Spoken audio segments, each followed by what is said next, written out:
Do you ever read something like, I really know I shouldn't, but I have to know more? I've read fan fiction since high school, but I had no fucking idea what was going on. Fanfiction has a rocky history. It's a relatively new thing since the rise of the internet. I recommend Sarah Z's gay fanfiction video. It goes into more than just the title, including the history and how the creators of the original work reacted to it. I'm just gonna place this lemon here for no reason, guys. Fanfiction today isn't something that gets highly respected, even though things are changing, and a lot of things get real smutty real fast.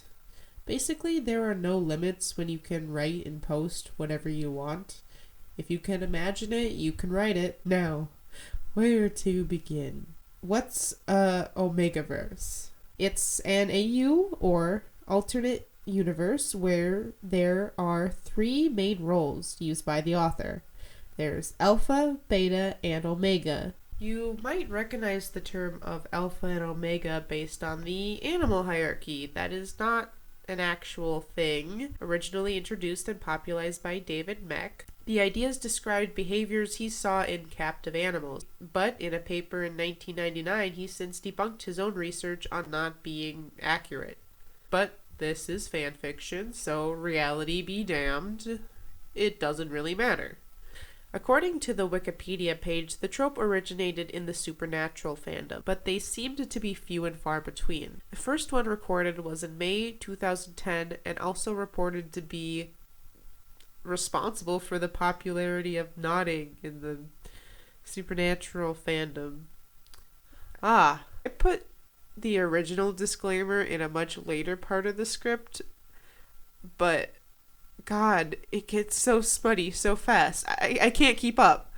So I'm gonna read this one line describing Omegaverse because I edited the video and you can't stop me. One is the alpha male. The other is the bitch male. Alpha males are like any ordinary guy with the exception of their cocks. They work just like that. The bitch male is just an ordinary guy with no special cock.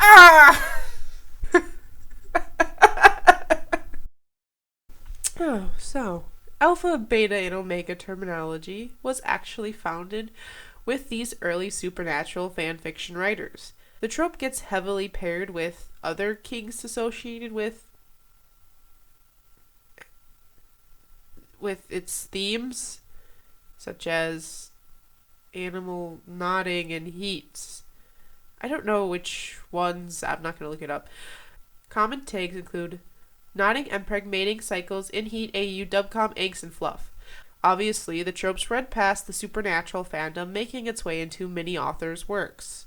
A user by the name Destination, now going by Toasty Stats, a fandom-specific blog, did an analysis on the popularity of Omegaverse, showing its rise of popularity in the past years, with over half being rated as explicit and 90% being tagged M/M, male on male. Although there was a significant rise of the Omegaverse AU, it's still relatively niche when compared to fan work as a whole. I suggest you check out Toasty Stats and their work if you're interested in more of these kinds of statistics. Yep.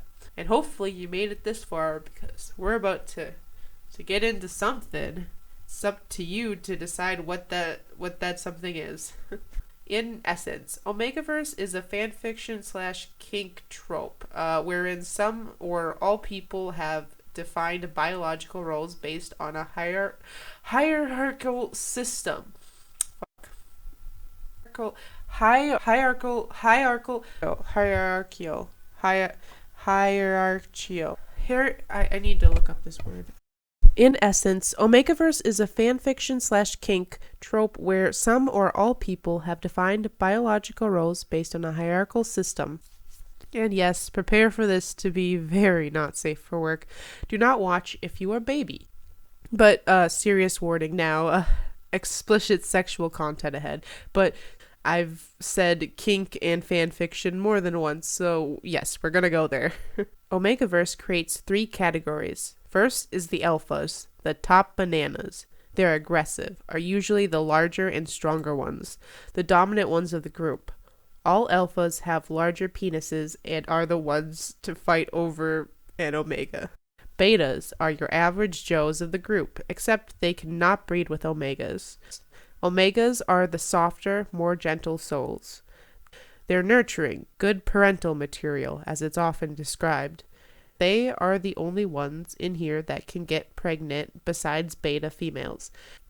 Part of the reason I found some of this stuff kinda confusing is because, unlucky for us, it's fanfiction, which means the rules change depending on the author.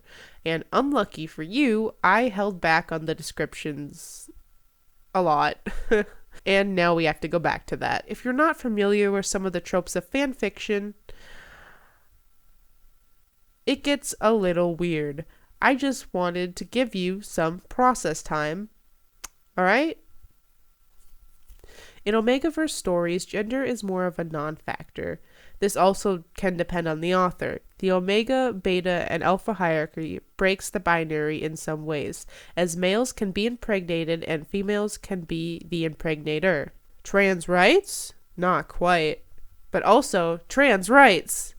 But not quite, right now. It's a bit more fanficky than that.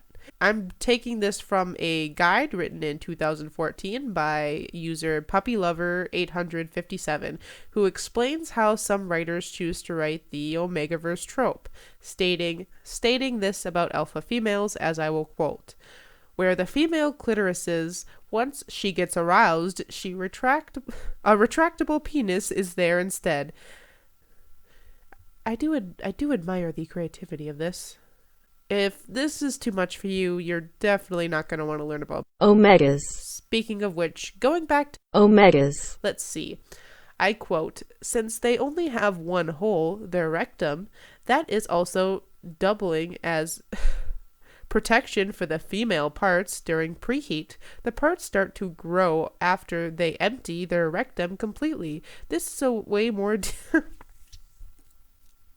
This is probably more detailed than I or you ever needed, but if we're gonna deep dive into the world of Omegaverse, guess what? We're going in deep, fuckers, and you're coming with me. I did hint that betas were the standard ones. No clit dicks, no fic pics. Now that we've both reasonably and unreasonably explored the wider world of the Omegaverse AU, let's look at the lawsuit that eventually sprung from it. It begins with two authors, Addison Claines and Zoe Ellis, both credited with writing dark romances and both inspired by the Omegaverse universe. You can see where this is going.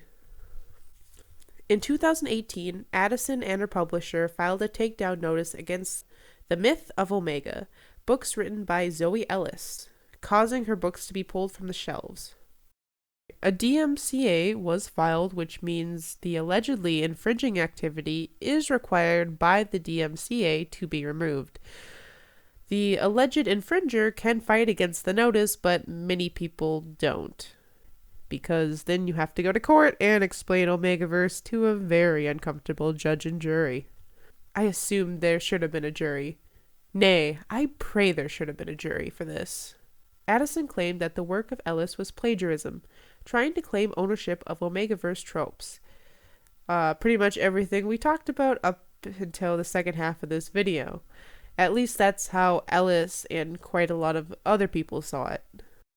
Addison's first book came out in 2016, which is 6 years after the rise of popularity. So, as adults, they both decided to take their cases in front of a United States judge and official. And now there are actual case filed documents for this shit. As there should be. Am I allowed to start an AU where I fucked the president's daughter and he punishes me with jury duty? But it's actually this, and we end up at a hotel and there's only one bed left and 12 jurors, and then... You know what? Surprised me. Addison's side of the story is a bit different, as she states she never claimed to own the tropes of the Omegaverse and states that's not why she did it, claiming that she was a fanfic writer herself, so she was not trying to pretend she created the idea wholesale, and inspired by the same community before being published. But she also did kind of claim credit for the FM version, female/male version, claiming shit she was the first to write them, which is not a good look when you're going around striking other authors with DMCAs. And it just so blatantly contradicts the other statement, and yeah, it's not great. It doesn't look good. If you're the one credited with creating a straight version of a trope, what are you even doing? Am I allowed to take credit for the gay version of straight tropes? Is that how this works? The thing is, when you use certain tropes, AUs, and setups, especially when they're popular, like, say, coffee shop AU or college AU, there's going to be some general overlap between the similar themes that are enjoyed about said ideas and inspirations. But how far exactly did Ellis go in her alleged plagiarism on Addis's work? The books in question were Addison's Alpha's Claim and Ellis's Myth of Omega. And just a note here, I did not read them. I am so sorry. I did in fact research them both. They're not really my thing. The first 6 reviews of the Myth of Omega book is all 1-star reviews, and it sounds awful. Well, with recommendations like, too rapey, I'm truly sorry I bought this. What happened here? Exclamation, exclamation, question, question, question. Not worth the money. 3 stars. Addison's book, on the other hand, seems like it has just as much as abuse as well, but a lot more of the comments are just mad about the cliffhanger ending, so I don't know. I'd much rather read One with Nodding, Sam and Dean fic. Much shorter and free. Better content. Both books are about super alpha men rulers who have a lot of unchecked power, looking for their Omega women mates to abuse. And from what I gathered, despite not wanting anything to do with these men, that's where the Omega and Alpha part comes in. They don't get a choice. They're both a dystopian universe with spaceships and aliens and a lot of crisscross of sci-fi tropes meshed with the Omegaverse tropes. So, in simplicity, they're both about men who are rulers/conquerors in a sci-fi dystopia setting, both using the Omegaverse AU to find a submissive person who can't refuse them. And yeah, I guess I can see how at afar these two potatoes get looking pretty similar. The books were eventually reinstated by the court, but not after a long, significant length of time to sort everything out, legally speaking. Addison did not win. Nothing substantial seemed to warrant as copyright. Already established fiction such as imprinting, scenting, heat cycles, mate bonding, etc. was not seen as anything substantial that was exclusive to Addison's work.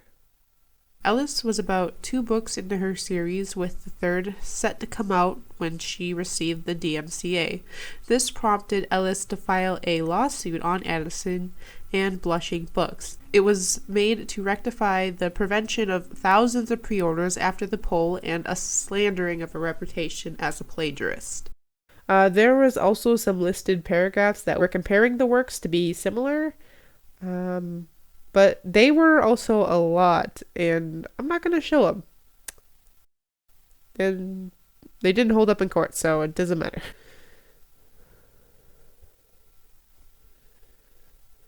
Okay, fine.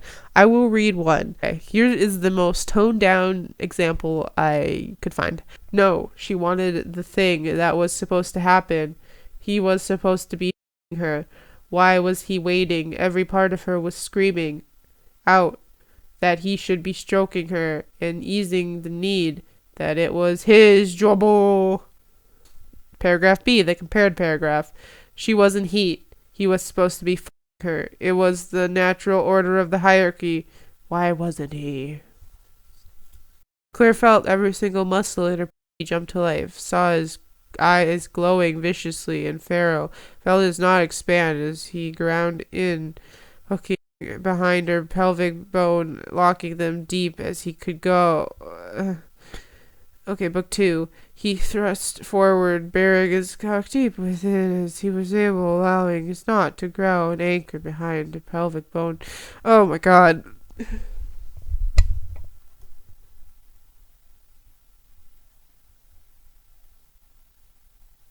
Please don't talk about pelvic bones. It's not sexy. Needless to say, these comparisons did not hold up in court. I had a lot of fun researching the early Omegaverse. It's fun, self-indulgent, tropey, pretty silly. Then I got to Ellis's and Addison's series, and it got really dark, and it kind of stopped being fun for me. All in all, I'm glad that an author wasn't censored for using well-known or established tropes popularized by fanfiction writers. You're all so creative and hardworking. Please never stop. But ain't nobody owned a good idea. Omegaverse. I don't want to go on record saying Omegaverse is a good idea, but I just like the quote. Okay, bye.